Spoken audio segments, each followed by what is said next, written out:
भारतीय संविधान पी.के. कोटेचा महिला महाविद्यालय भुसावळ येथील प्राध्यापक डॉक्टर स्मिता जयकर मॅडम यांना एक चांगल्या प्रकारचा आदर्श शिक्षक पुरस्काराने सन्मानित करण्यात आलेला आहे. आणि एक सोज्वळ, मनमिळावू आणि एक साधंसुधं व्यक्तिमत्व मॅडमांचं आहे. ते प्रत्यक्ष आपल्या या स्टुडिओमध्ये उपस्थित आहेत. मॅडम, आपण TV24 नॅशनल न्यूज आणि आवाज भारत न्यूजमध्ये आपलं हार्दिक अभिनंदन, हार्दिक स्वागत.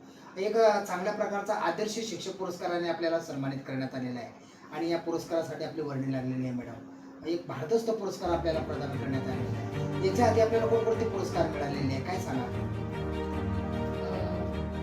सर, तसं सांगायचं म्हटलं तर विद्यार्थ्याचं यश, त्याची प्रगती आणि समाजाप्रती समाजामध्ये असलेला आपला आदर, हाच माझ्यासाठी खूप मोठा पुरस्कार आहे.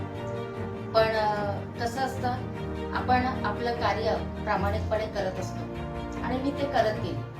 गेल्या 28-29 वर्षापासून हे कार्य मी करत गेले आणि स्वतःला प्रामाणिक ठेवून, स्वतःवर विश्वास ठेवून पुढे जात गेली. केलेलं कार्य कुठेतरी संचित होत गेलं आणि या संचित झालेल्या कार्याची दखल घेतल्या गेली आणि त्या माध्यमातून काही संस्थांनी, काही संघटनांनी त्याची जाणीव ठेवून या पुरस्कारासाठी मला पात्र ठरवलं, मला योग्य ठरवलं. यामध्ये सप्तरंगी एंटरटेनमेंट अँड इव्हेंट आयोजित खानदेश सन्मान पुरस्कार असेल किंवा जनमत प्रतिष्ठानतर्फे देण्यात येणारा सन्मान पुरस्कार असेल, आदर्श शिक्षक पुरस्कार असेल, त्याचबरोबर आत्ताच मला मिळालेला हा रिजनल टीचर ऑर्गनायझेशन तर्फे आयोजित आदर्श शिक्षक पुरस्कार. पण हे पुरस्कार म्हणजे माझं यशाचं अंतिम बिंदू नाही आहे. तर खऱ्या अर्थाने मी म्हणेन की हा पुरस्कार माझ्या जीवनाची, मला नवीन काहीतरी कार्य करण्याची एक नवी प्रेरणा देणारे हे माझे पुरस्कार मला आता नवी दिशा देणारे ठरणार आहे आणि माझी जबाबदारी इथे सर नक्कीच वाढलेली आहे. मॅडम, एक चांगल्या प्रकारे आपल्याला एक चांगला भारतस्थ पुरस्काराने सन्मानित करण्यात आलेला आहे. आणि शिक्षक हा एक समाजामध्ये परिवर्तन घडवण्याचं काम करतो, एक विद्यार्थ्यांना घडवण्याचं काम करतो आणि आपण एक हाडाचे शिक्षक आहात. एक चांगल्या प्रकारे आपण समाज सेवा देण्याचं काम केलेलं आहे आणि त्याचीच पावती आपल्याला कदाचित मिळालेली आहे, असं या ठिकाणी मी प्रकर्षाने नमूद करतो. मॅडम, आपल्या आता एक चांगल्या प्रकारचा आपल्याला आदर्श शिक्षक पुरस्काराने सन्मानित करण्यात आलेला आहे. एक स्टेट लेवलचा पुरस्कार आपल्याला मिळालेला आहे. तर आता याच्या पुढील आपलं विजन काय राहणार आहे, आपला मानस काय राहणार आहे, काय सांगाल? सर, म्हणजे सांगायचं झालं तर आत्ताच मी म्हटलं की पुरस्कार हा अंतिम क्षण नाही, तर ही खऱ्या नव्या जीवनाची सुरुवात आहे.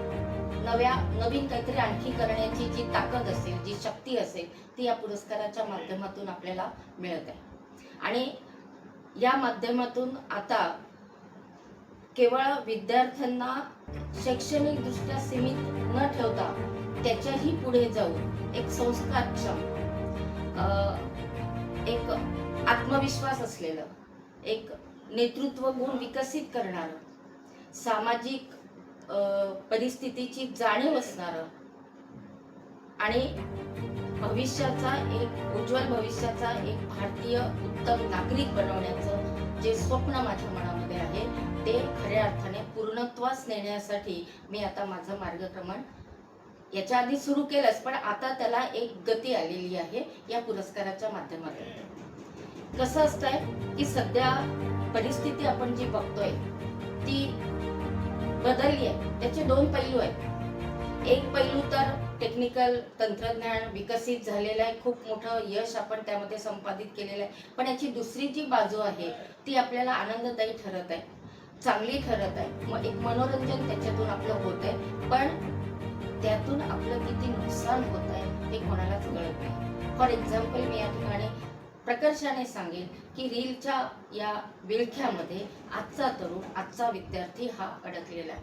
अगदी लहान प्राथमिक प्रायमरी असेल किंवा अगदी शाळेत प्रवेश न केलेला सुद्धा बाळ असेल तो, आणि अगदी वयस्कर व्यक्तींपर्यंतचा हे व्यक्ती याच्यामध्ये आणि याचं नुकसान असं आहे, एकच वाक्यात सांगेल, वाचाल तर वाचाल.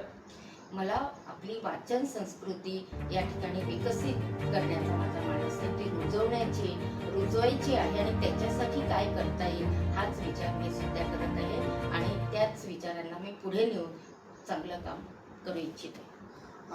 मॅडम, आपल्याला एक चांगल्या प्रकारचा भारतस्थ पुरस्कार, आदर्श शिक्षक पुरस्काराने सन्मानित करण्यात आलेला आहे. आणि education is the foundation of human life. शिक्षण हे मानवी जीवनाचा पाया आहे. Education is the powerful of knowledge which use change the world.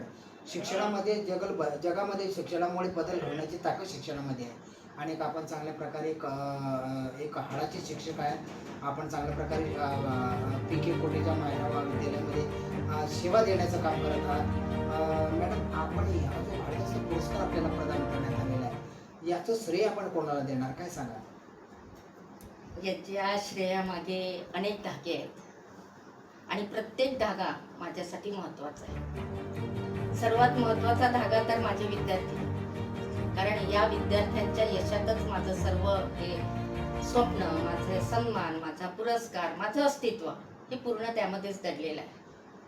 पण सांगायचं झालं तर जे बाळकडू असतात ते आपल्याला कुटुंबाकडूनच मिळतात. सर्वात प्रथम माझे आईवडील, आणि या मार्गावर आणण्यासाठी, ही संधी देण्यासाठी ज्यांनी या अगोदर इतिहासाकडे मी वळेल की या अगोदर ज्यांनी या साठी कार्य केले ते आदरणीय डॉक्टर बाबासाहेब आंबेडकर, आदरणीय क्रांतीसूर्य महात्मा ज्योतिबा फुले, क्रांतीज्योती सावित्रीबाई फुले, या समाजसुधारकांच्या, या महामानवांच्या कार्यामुळे आज आपण इथे आहोत. आणि म्हणून अशा प्रसंगी त्यांना विसरून मला चालणार नाही. आणि म्हणून त्यांना समोर ठेवूनच हे सर्व अस्तित्व माझ्यासाठी खूप महत्त्वाचं. आणि हे विचार, यांचं कार्य आणि हे माझ्यामध्ये रुजवण्याचं काम, जे संस्कार आहेत ते बाळकडून, ते लहानपणीच आमच्या आईवडिलांकडून आले. कारण माझे वडीलही टीचर होते आणि त्यांचा जो प्रवास होता, शैक्षणिक प्रवास होता, तो जवळून आम्ही पाहिलेला होता. विद्यार्थ्यांप्रती असलेली त्यांची तळमळ, विद्यार्थ्यांना यश मिळाल्यानंतर त्यांच्या चेहऱ्यावर आलेला आनंद, हा आम्ही सर्व जवळून बघत होतो. अतिशय एक चांगल्या प्रकारचं सविस्तर अशी माहिती मॅडमांनी दिलेली आहे. आणि शिक्षक हा समाजामध्ये परिवर्तन घडवण्याचं काम करतो. विद्यार्थी हा विद्येच्या सागरात पोहणारा राजहंस असतो आणि विद्यार्थी आणि शिक्षक यांचं एक अतूट असं नातं असतं. मॅडमांनी त्यांचं एक महत्त्वाचं की आदर्श शिक्षक पुरस्काराने त्यांना सन्मानित करण्यात आल्याबद्दल त्यांनी सविस्तर अशी माहिती दिलेली आहे. आणि आपण याही पुढे जाऊन सांगतो की उडत्या पाखराला परतीची तमन असावी, उडत्या पाखराला परतीची तमन असावी, डोळ्यात नेहमी नवी दिशा असावी. उडत्या पाखराला परतीची तमन असावी, डोळ्यात नेहमी नवी दिशा असावी. घरटेचे काय बांधता येईल केव्हाही, पण आकाशी झेप घेण्याची जिद्द मात्र मनात असावी, आकाशी झेप घेण्याची जिद्द मात्र मनात असावी. अशी उंच वरारी आमच्या मॅडमांनी मारलेली आहे. यशाचं गौरी शंकर गाठलेलं आहे. पुण्याच्या आपल्या TV24 नॅशनल न्यूज आणि आवाज भारत न्यूज तर्फे त्यांच्या पुढील भावी वाटचालीस हार्दिक शुभेच्छा. Jogilal Surwade, TV24 national news, आवाज भारत न्यूज.